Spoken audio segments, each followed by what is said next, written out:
Hello कैसे हो आप सभी लोग। द पॉलिटिकल मास्टर में फिर से आप सभी का स्वागत है। कल 18 फरवरी और कल है पॉलिटिकल साइंस का पेपर मॉर्निंग शिफ्ट वाले बच्चों का। सो ऐसे में ये वीडियो कल के पेपर के लिए मस्ट मस्ट मस्ट डू है, मोस्ट इम्पॉर्टेंट है, क्योंकि इस वीडियो में हमने उन सभी क्वेश्चन को शामिल किया जो कल के पेपर में पूछे जाने की उनकी पूरी पूरी संभावना है। सो प्लीज़ इस वीडियो को एंड तक जरूर देखिएगा। तो चलिए इस वीडियो को शुरू करते हैं। तो सबसे पहला क्वेश्चन पूछा है कि निम्नलिखित में से कौन सा समानता का आयाम नहीं है। तो समानता का आयाम नहीं है वो है आर्थिक समानता।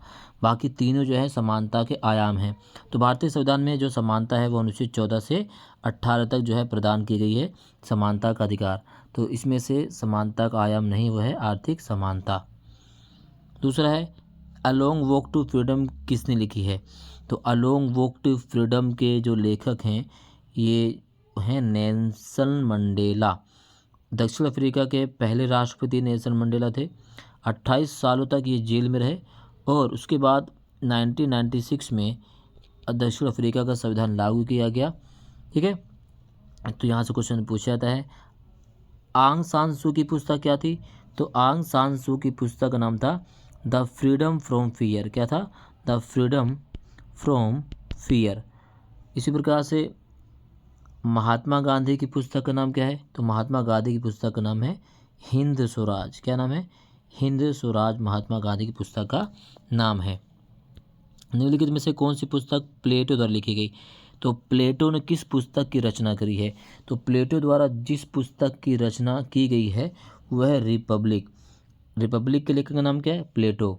इसी प्रकार से दी पॉलिटिक्स ने लिखी है। द पॉलिटिक्स लिखी है अरस्तु ने। किसने लिखी है? अरस्तु यानी अरस्टोटल के द्वारा लिखी गई है। ऑन लिबर्टी किसकी पुस्तक है। तो ऑन लिबर्टी पुस्तक है जॉन स्टुअर्ट मिल की। ठीक है, और थ्योरी ऑफ जस्टिस किसकी पुस्तक है। थ्योरी ऑफ जस्टिस है जॉन रोल्स की। किसकी है?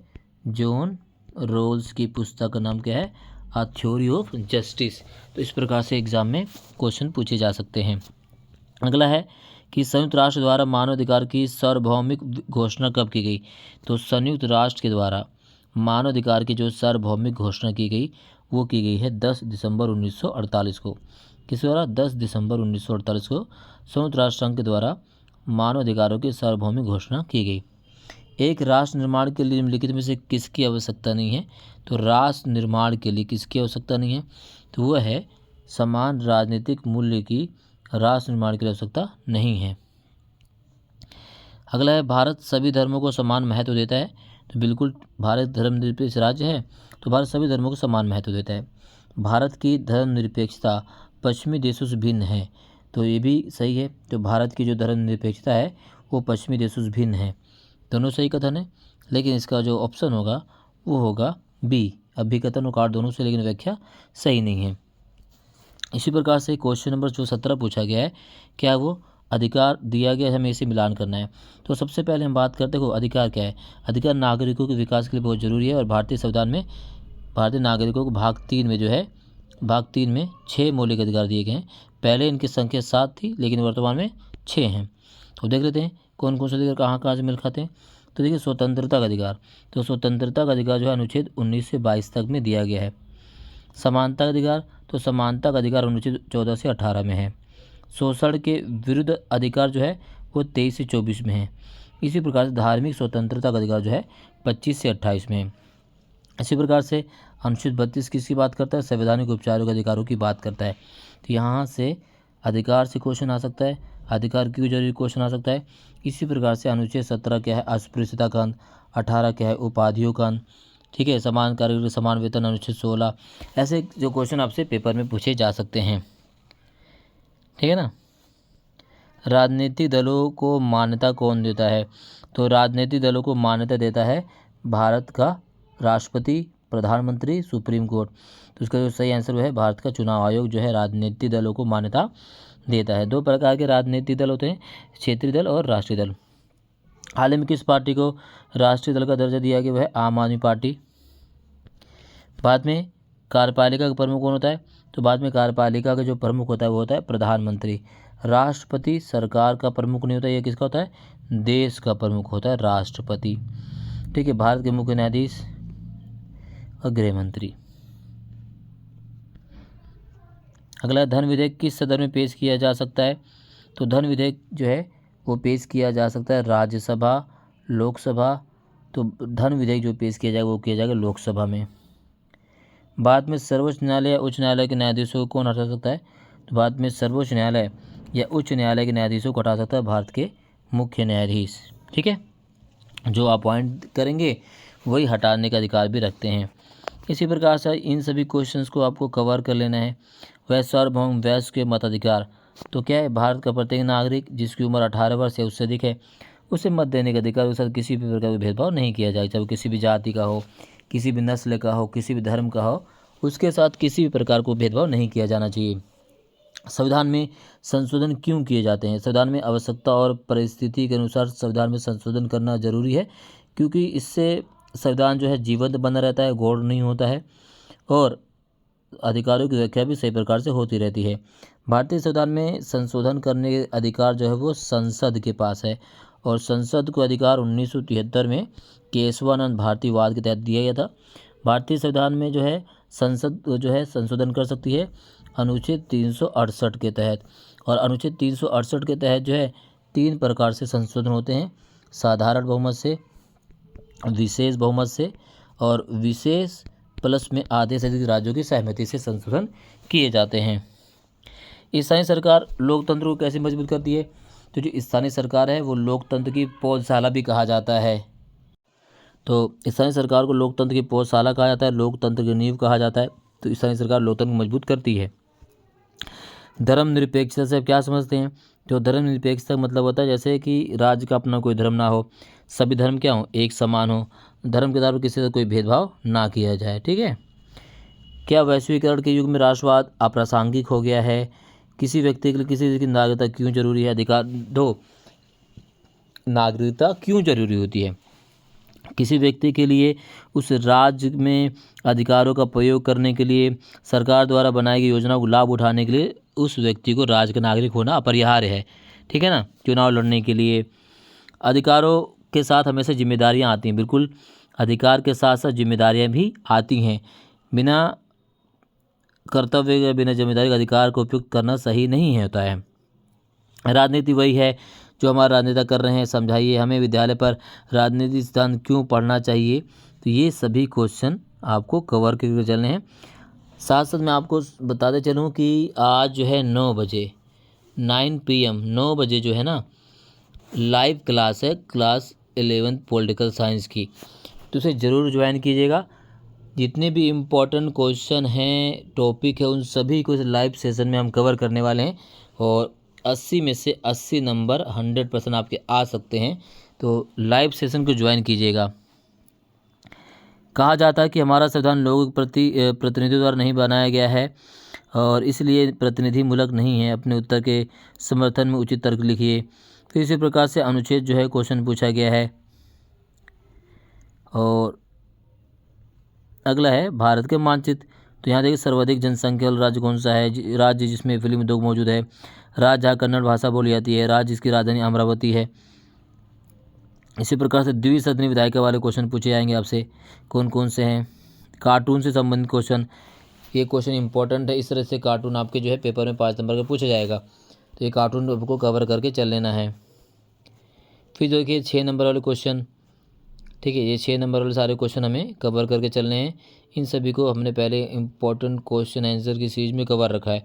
तो अगर आपने इंपॉर्टेंट क्वेश्चन आंसर की सीरीज नहीं देखी हमारी, तो उसका लिंक जो है चैनल इसमें वीडियो के में दिया गया, उसे देख लीजिएगा। और हमारे चैनल पर डायरेक्ट जो पॉलिटिकल साइंस 11th की जो प्लेलिस्ट है उसमें आप वीडियो आपको देखने को मिल जाएगी। इसी प्रकार से यहाँ देख सकते हैं भारतीय संविधान सभा की सर्वप्रथम बैठक कब हुई? तो भारतीय संविधान सभा की जो सर्वप्रथम बैठक हुई थी 9 दिसंबर 1946 को।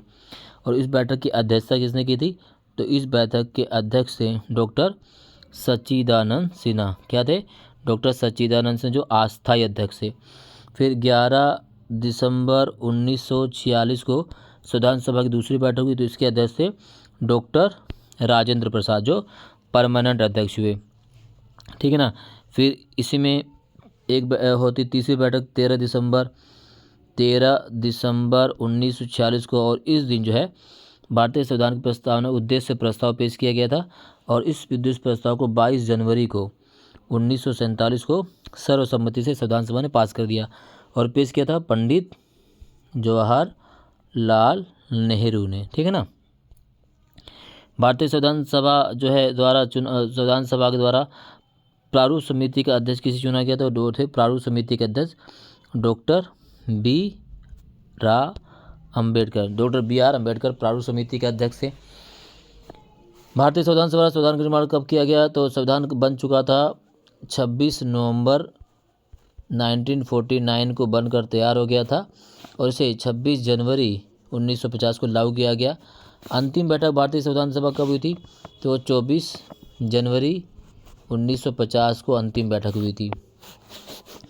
अगला है मोतीलाल नेहरू संविधान अधिकारों घोषणा की पत्र की मांग कब उठाई? तो 1928 को मोतीलाल नेहरू ने घोषणा की मांग उठाई थी।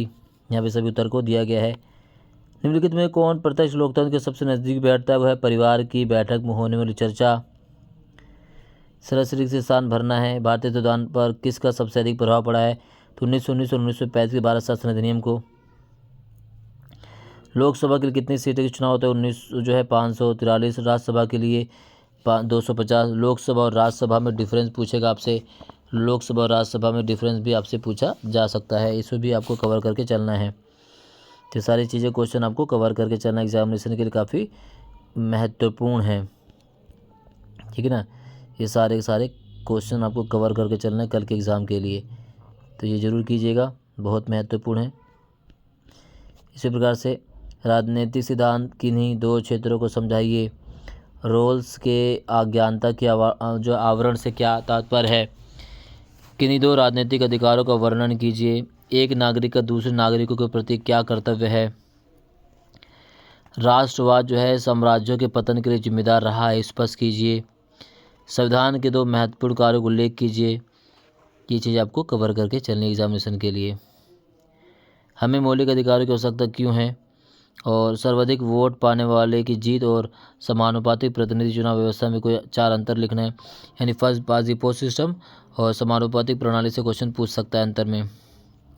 भारत में प्रधानमंत्री की कार्य शक्तियाँ, लोकसभा की शक्तियाँ, राज्यसभा की शक्तियाँ, लोकसभा और राज्यसभा में अंतर, मौलिक अधिकार और राज्य की नीति निर्देशक सिद्धांतों में अंतर भी आपके एग्जाम में पूछ सकता है, तो इसे आपको जरूर कवर करना है।